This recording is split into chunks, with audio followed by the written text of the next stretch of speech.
Hi everybody and welcome to I Can View This All Day, and today we're going all the way back to 1966 and we're talking Batman the movie. Now, James, you're a little bit younger than me. Just a smidge. How dare you? Have you seen this before? Is this your first viewing, or have you seen this masterpiece previously? So I have distinct memories of watching the series as a kid, but I don't think I've actually ever seen this movie. Now, there's tons of stuff in this movie that's very memeable. You know, shark repellent spray, the bomb moment. So I've seen clips of this, but like I actually never sat and watched the entire thing straight through. I haven't watched it for a long time, so it was an interesting viewing, but I'm interested in your thoughts. Initial feedback from this movie? I loved it. It's just wonderfully stupid. Every second, just from Batman punching the shit out of a rubber shark to like him giving Robin a pill and Robin just eating it without question. Yeah. It was just Take this pill. He doesn't even say anything back, he just eats it. Doesn't skip a beat, just pops it. Yeah. It was a simpler time. That's it. Yeah. You could trust people back then. Yeah, so you enjoyed it. Loved it, absolutely. From start to finish, just a big smile on my face. I think, for me, you have to go into this movie knowing that this is not going to be your grim and gritty kind of Batman. You're right, it's not a serious movie at all. In fact, it can't be crazy bollocks. Ridiculous. Like, the most bizarre, like the logical leaps that they take to solve like various riddles in this it's just nonsensical. Like, the riddles were some of my favourite parts because they literally they are not riddles. They make no sense. I can't remember the first part of the riddle, the one what's written in the sky, and it's the answer to the riddle is a blackbird with a machine gun. It's like something where like does that come from? What eats a blackbird with a machine gun in a tree? But also the fact that they appear in the sky because of rock, they shoot a rock and it just blows up and the riddle appears, and it's just like, what is this? What's going on? Unashamedly kind of tongue-in-cheek ridiculous. Do you know what I mean? Absolutely. Like we talked about Spider-Man. That was ridiculous, but it took itself so seriously that I couldn't really enjoy it. Whereas I think throughout this, it was just so much fun. You can tell, and there's like an absolute gathering of masterclass actors, I think, in this, all bouncing off each other incredibly. It was just a blast. And interesting, I'm saying tongue-in-cheek childish stupidity, but then it has some weird bits in it that are a little bit risky. I mean, Bruce Wayne shuts his eyes and has an orgasm at one point. He's completely willing to let Robin watch him bang this chick. Like, he knows Robin's watching and he doesn't give a shit. And I like that. I appreciate that. I think that's a good Bruce Wayne. Now, this had a budget of 1.38 million and it made about 4 million at the box office. Deservedly so, I think. But I want to talk to you a little bit about the opening credits. From the get-go, when it comes up, this movie is dedicated to all crime fighters and shit like that. It was just so good. The way that the light passes by like a couple making out and everything, I was like, yeah, I'm in this. And then it's such a splash of color, like my eyes were hurting. But again, so bizarre because you've got the campiness and the stupidity and the silliness of it. But I don't know if you picked up in that opening scene where you've got the kind of the spotlight thing. There's a hookah. I mean, there was a hooker standing at a street corner smoking a cigarette. I didn't catch that, actually, to be honest. It's like, all right, that's where we're going with this. Interesting. It's funny because my memories of the series are that like the villain's plans are typically something very mundane, like the Joker wants to steal all the paint in Gotham, or the Riddler is rigging a bingo thing. 6 people die in this movie. One guy just fucking blows up, like literally just explodes. Was it an exploding octopus? Is that the idea? Yeah, kills him. Yeah, but yeah, it also at one point Batman literally threatens to kill people, doesn't it? I will beat them. I'll beat them savagely, I think, or brutally. I will beat them brutally. And he says, yeah, I'll kill you. I was like, wow, this is the dark side of Adam West Batman I didn't know existed. Overall, for anybody that hasn't seen this, the general plot is just mad. It's just bonkers. So basically it centres around Batman's villains kind of all teaming up. In that scene, James, where they work out that all of the villains could be working together by piecing together again the most ridiculous. He was that shark was really pulling my leg, the Joker. Aha, the Joker. Yeah. It's like, what the hell are you talking about?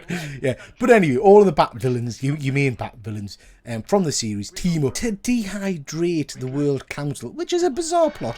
But anyway, they do that. The characters in this, James, the acting talent, as you said, we've got obviously a whole host of big hitters from back in the day. Adam West, Burt Ward, Cesar Romero, and all the rest of them. Some stunning performances. Who's your favourite? Who jumps out? Frank Gorshin, I think, as the Riddler is just, I feel running rings in this movie. He was absolutely brilliant. I think he's so convincing. You could almost put him in like a Tim Burton thing and he'd match in with that as well. Like, it's just so maniacal, and you can see a vein popping on his forehead when he's like giving his little monologues. It's great. I find his performance more akin to the Joker in terms of that insane kind of maniacal laughter and stuff, you know? He looks he looks like he looks dangerous. Do you know what I mean? The Joker doesn't look dangerous in this. Yeah, 100%. Joker's like literally a clown. I think Penguin has a good role, and actually I really enjoy his performance as the Penguin. I cannot get away though from Adam West, Burt Ward, and just their balls to the wall performances. They're just hammered up stunningly. I think Robin verges on annoying in this though, like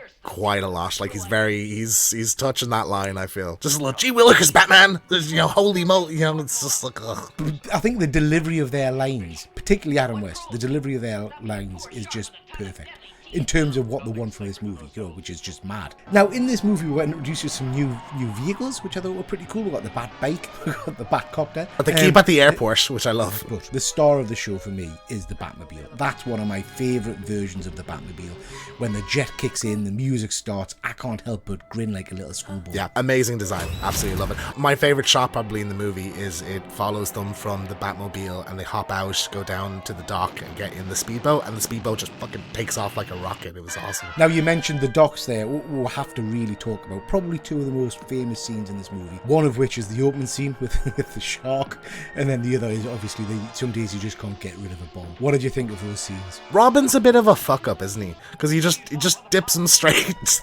Was that their plan? Was that like Penguin's plan? Was like Robin's gonna dip him into the water and the shark's gonna get him? Now, James, I think the problem you've got here is you're trying to apply some kind of logic to this movie. Very fair. Because later on you find out that the boat was some kind of weird hologram. I don't know if he just went through the boat. Yeah, you thought he was landing, but like that's a good 6 foot from the, you know, should Robin not have stopped at that point? Like, oh, there is no. You would have thought so. Do you know what I mean? Up, Robin, up. I mean, it was very, very dramatic. What I just love is just like the next shot is Batman like waist deep in the water, and then he comes out, and just the shittest looking rubber shark I've ever seen, just wrapped around his leg. I got a shock when the shark suddenly exploded. I wasn't anticipating an exploding shark. I am happy that they actually explained that though, that there's a reason, because they filled it with TNT. Why didn't they just blow it up as soon as it bit him? Why didn't they just put a bomb on the buoy thing if they knew that Batman was gonna go investigate that later James, on? I'm feeling I'm gonna have to say this a lot to you. Logic, stop it. Stop trying to apply common sense in, you know, to this thing, because it's not. Now, I have to say, before we get on to the nun scene, because I love that, one of my favourite bits of the Batman TV series, and I think they really push it in this movie, is the labelling of everything. So you've got a label for everything, you know. The Bat Ladder. That was the one I burst into laughter. Who's that for? It's attached to the helicopter. Who's going to read that and go, oh, this is the Bat Ladder, okay. Now, the scene with the bomb, that's a classic scene. I love that scene to bits. Your first time watching it in the context of the movie, I guess. It was fun. Again, like, more...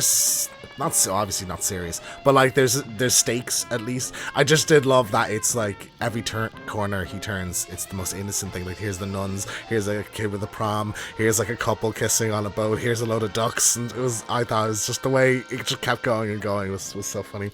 I also love how Robin almost later on suggests, well, maybe you should have just let it blow up in the bar. There's a weird like anti-alcohol PSA in the middle of this when they're climbing up the wall, and they're just like, well, some people drink too much and that's a problem that society has. And like, what's going on? The whole Randy Bruce thing was a little bit disturbing at times. I mean, he was proper gagging for it, and how thick is Batman? Because she was laying it on thick in Wayne Manor, doing the whole prrr and all this kind of shit, and he never once thought. I mean, he even comments on a strange name and what a odd kind of. He doesn't think, oh, that's Catwoman. Yeah, it's unfortunate because it just makes him look like an idiot. And I also love how at the end of the movie when it's revealed that it's Catwoman, it's like played like his son just died. Like, it's so melodramatic, and the music kicks in, and it's like a minute-long shot on his face. That's the best scene in the movie for me. I just love it because it never ends. It just goes on, and it's so kind of. And then he kind of just, okay, let's get over it. You know, move on. Yeah, you know, shit happens. I love how Bruce Wayne just kicks their ass like twice in the movie. He just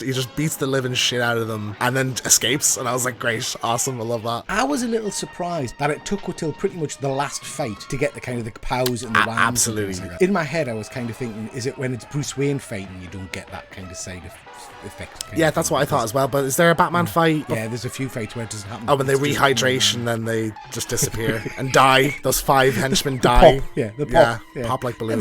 Never mind. No. It's, They're not coming back, Robin. They're gone, Robin. They're gone, yeah. There are a couple of scenes in this which I completely forgot about, which it just made us grin. And one's the end scene where you've got the bad guys breaking into the Security Council or whatever. And it kind of cuts between them breaking in to Batman and Robin running. And then every time it cuts to them, it's the Batman theme tune kind of play.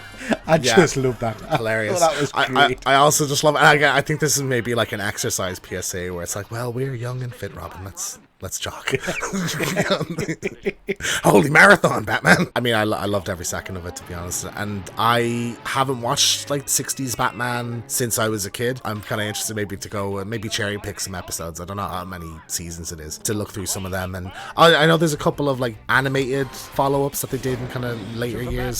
So I've checked them out maybe as well. Of course, in the CW series, when they did Crisis on Infinite Earths, you get Robin walking a dog, so you actually see him in that. It's a shame we never got, like, if Adam West had lived to kind of now, I'm sure he would have reprised the role in live action in something. Is Adam West dead? Yeah. Is he? He died like 6 years ago. Fuck me. Did you not know Adam West was? Oh my God, Peter, I'm so sorry. I didn't realise Adam West was dead. Yeah, he died. He died like. He died. Yes, 100%. Holy heartbreak. Well, on that optimistic, upbeat note, we'll end the show there, James. I feel terrible. I feel terrible now. So you should. You broke my heart, Keegan. You broke my heart. Anyway, thank you very much, and we will be back next time when we're going to be looking at this.